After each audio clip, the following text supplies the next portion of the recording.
E o presidente do Supremo Tribunal Federal, do STF, o ministro Luiz Roberto Barroso, explicou ontem a decisão da Corte de fixar critérios para responsabilizar empresas jornalísticas por divulgação de acusações falsas. Eu vou conversar agora com o Igor Damasceno, direto de Brasília, que vai trazer os detalhes sobre esse assunto.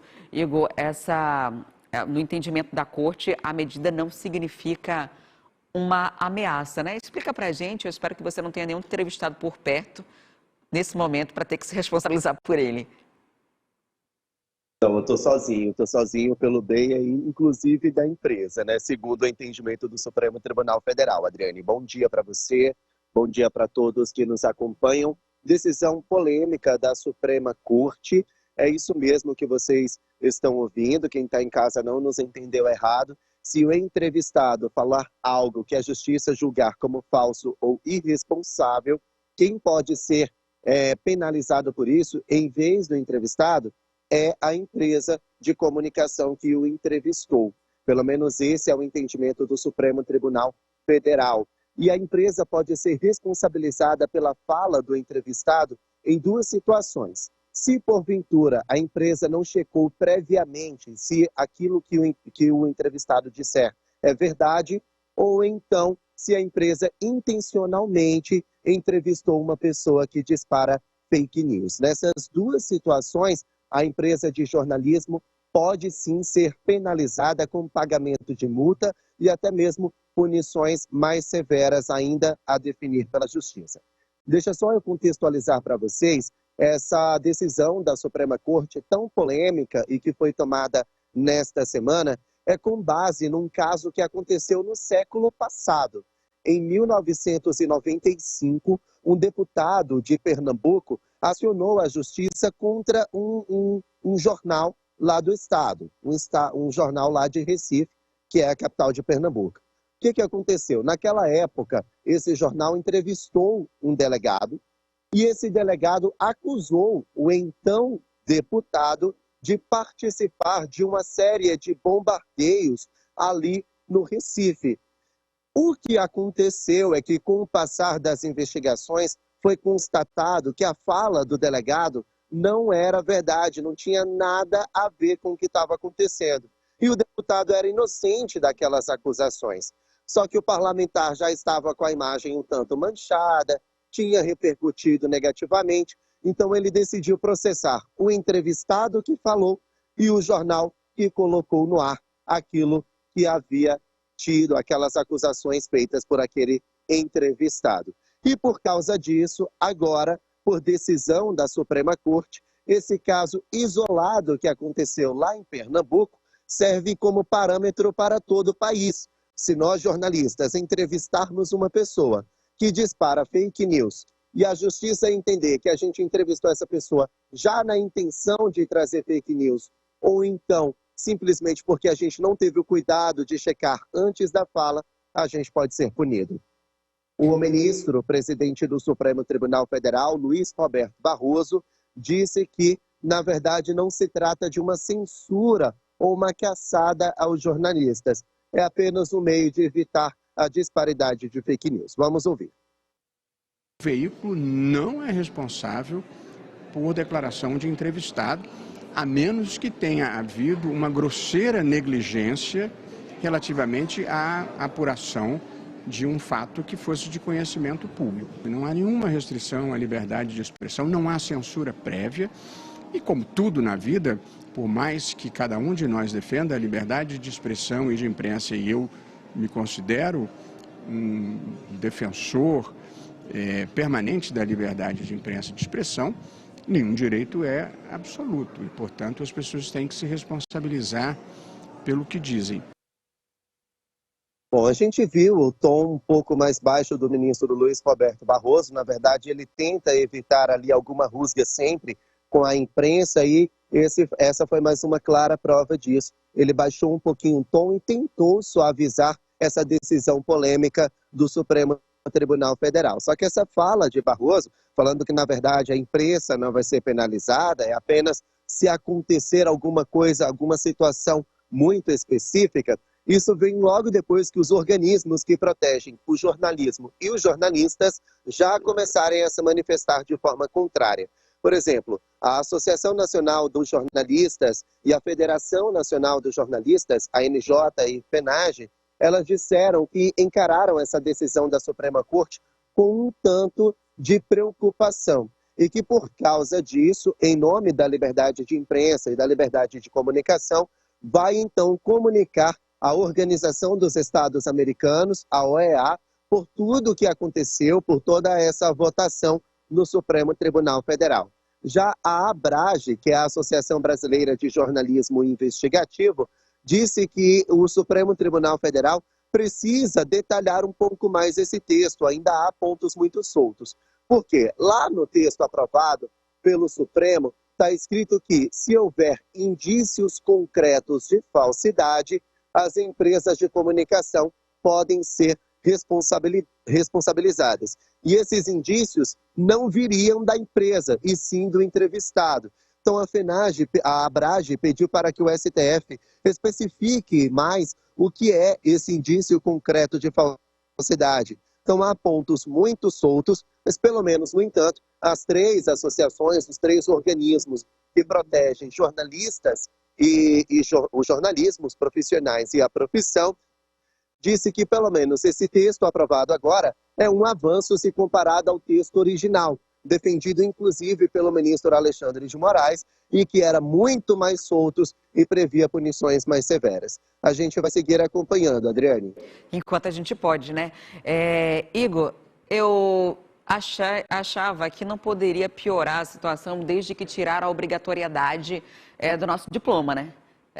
Hoje, pessoas que não estudaram jornalismo podem exercer atividades jornalísticas sem ter a obrigação de um diploma por uma decisão dos ministros, né? Eu lembro que isso aconteceu, eu estava na faculdade. Várias pessoas desistiram, inclusive, durante esse período. Faz tempo. Achei que não pudesse piorar. Agora a gente tem que ser responsabilizado pelo que os outros falam. Inclusive, a gente cria um respaldo profissional que é de acordo com a polícia, de acordo com o fulano, de acordo com os dados, não sei o quê. A gente tira da nossa boca e coloca a fala na boca de quem realmente falou, a responsabilidade de quem fez aquilo. Durante o período eleitoral, vou citar um exemplo de casos aqui.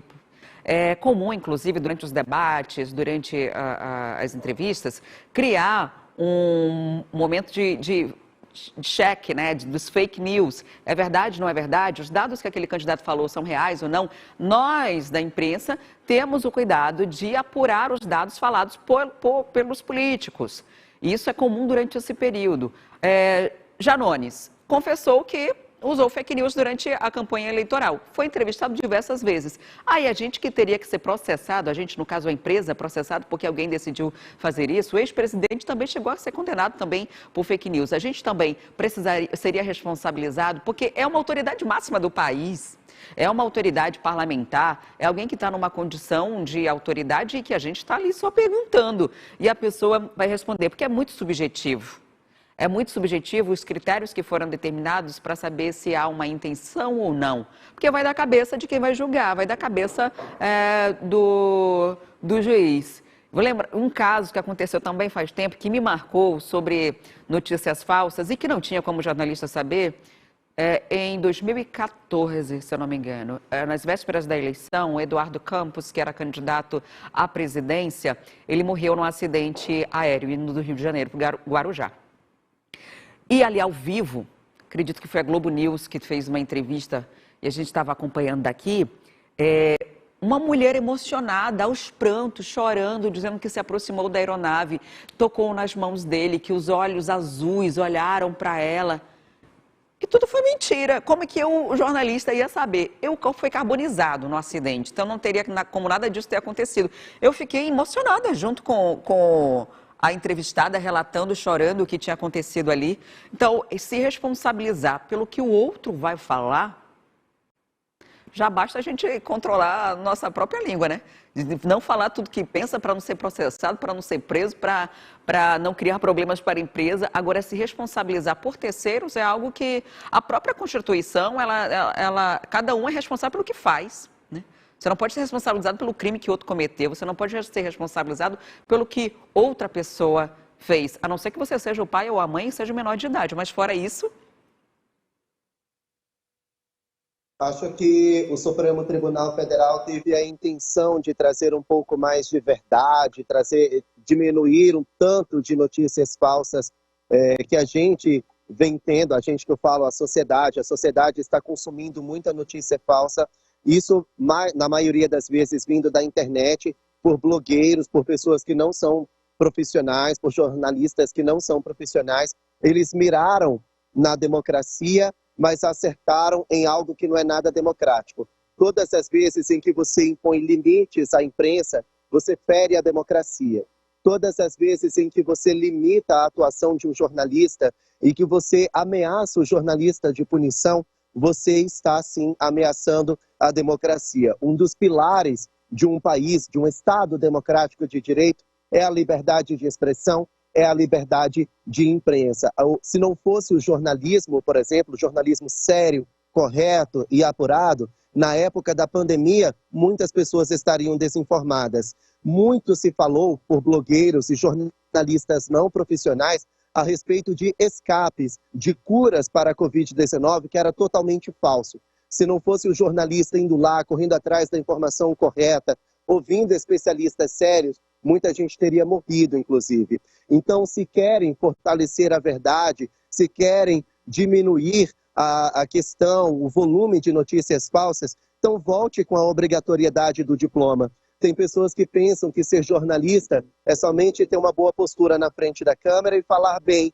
E aí você fala o que dá na telha e pronto, os outros que se viram com as palavras. Não. Lá na faculdade de jornalismo, a gente fica 4 anos, não à toa. A gente estuda cultura, a gente estuda ética, a gente estuda educação, a gente estuda critérios de noticiabilidade, o que pode ser notícia, o que não é, o que é notícia, o que não é, como identificar o que é falso, o que é verdade.